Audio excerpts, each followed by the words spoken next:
गिबियावनो बयखौबो बड' निउस इउटुब चेनेलनि गोदान खौराङाव बरायबाय। नोंथांमोननि थाखाय बे समाव माखासे खौरां लाबोदों। भिडिअखौ जोबजासे नायलांनो दाबाव आरो चेनेलाव गोदानब्ला अन्नानै साबस्क्राइब खालामना बेल आइकनआ अलाव होनानै ला आरो भिडिअखौ लाइक कमेन्ट शेयार खालामनो गुरै खावलायबाय। दानिया फैदो दिनैनि खौराङाव। गिबि खौराङाव दङ गोख्रों रैखाथिनि गेजेरजों समायसर आरो गुबुन साथाम साख्रिआवलाफोरखौ गसाइगाव महकुमा बिजिरसालियाव लानानै थांदों।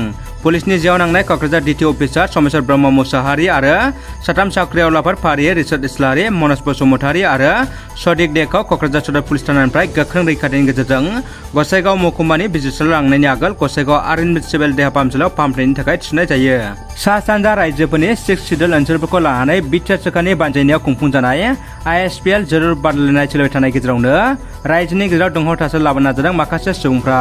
बाक्सा जिल्लानि मुसलपुर बाथौपुराव खुंफुंनाय ISPL जोलुर बादायलायनायनि लामानि सेर सेर बरायनाय पस्टाव थानाय बिटिआरनि गाहाय मावफुंगिरि प्रमद बर', केबिनेट मन्त्रि उजिर ब्रह्म, बिटिआरनि आखान्थि मावफुं सोद्रोमा गबिन्द बसुमतारिजों लोगोसेनो बिटिआरनि गोबां एमफोरनि सावगारिफोरखौ 100थानिबो बांसिन बिसिलांजोदों खायसे सुबुंफ्रा, जायनि थाखाय गोख्रों रावजों सोंखारदों मावफुं सोद्रोमा राकेश ब्रह्मआ।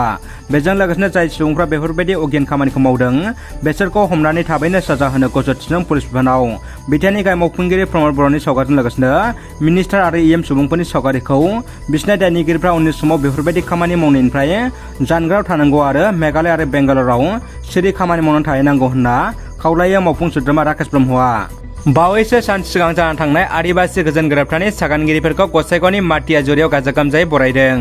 थांनाय सेप्तेम्बर दाननि 15 खालार सानखालि भारत सोरखार आरो रायजो सोरखारनि हेफाजाबजों आदिबासि हारिनि गासै मेनदान सोमावसारग्रा आफादजों गोजोन गोरोबथानि सागानगिरिफोरखौ दिनै गसाइगावनि माटियाजुरियाव गाजा गोमजायै बरायदों। बरायनाय हाबाफारियाव गोरोबथानि माखासे सागानगिरिफोरजों लोगोसे 28 नं गसाइगाव बिधान सभा बियाबनि MLA जिरन बसुमतारि आरो गसाइगाव ओनसोलनि समाज सिबियारि माखासे दैदेनगिरि बिथांमोनखौबो बाहागो लानायखौ नुनो मोननाय जादों। बासुगाव पुलिस बिफाननि पेट्रलिं खालामनाय समाव 7 सुबुंनिफ्राय सिग्रोमनायाव कारनिफ्राय गोबांथार आयेन बेरेखा जुवा गेलेनायाव बाहायनाय मुवाफोर जब्द खालामनायजों लोगोसे 38,352 रां लोगोआव हमनो हायो। बासुगाव पुलिस बिफाना गेम एन्ड बेटिं एक्टनि जोहै case number 57/2022/EU/S14 case register खालामो आरो संदाननाया सोलिगासिनो दं होनना बासुगाव पुलिस बिफाना फोरमायो। दानिया फैदो गुबुन मोनसे खौराङाव। गसाइगावआव गोदानै हाइरिस्क मिरु बेखेवदों। गसाइगाव सहराव थाग्रा रायजो राजाफोरनि थाखाय मोजां खौरां। गसाइगाव सहरनि WD3 आव दिनै गंसे गोदानै हाइरिस्क मिरु बेखेवदों। सानफ्रोमबो नखराव नांगौ जानाय गासिबो मुवा बेसादफोरखौ नोंथांमोना हाइरिस्क मिरुनिफ्राय बायोब्ला 2निफ्राय 20% खम बेसेनावनो मुवा बेसादफोरखौ बायनो हागोन। लोगोसे बे मिरुनिफ्राय नोंथांमोना अफलाइन आरो अनलाइन मोन्नैबो सुबिदाखौ मोननो हागोन होनना हाइरिस्क मिरुनि बिगोमाया मिथिहोदों। लोगोसे गसाइगाव ओनसोलनि रायजो राजाफोरखौ बयखौबो बे मिरुआव संसार जानायाव नांगौ जानाय गासिबो मुवा बेसादफोरखौ बायनो थाखाय खावलायबावदों।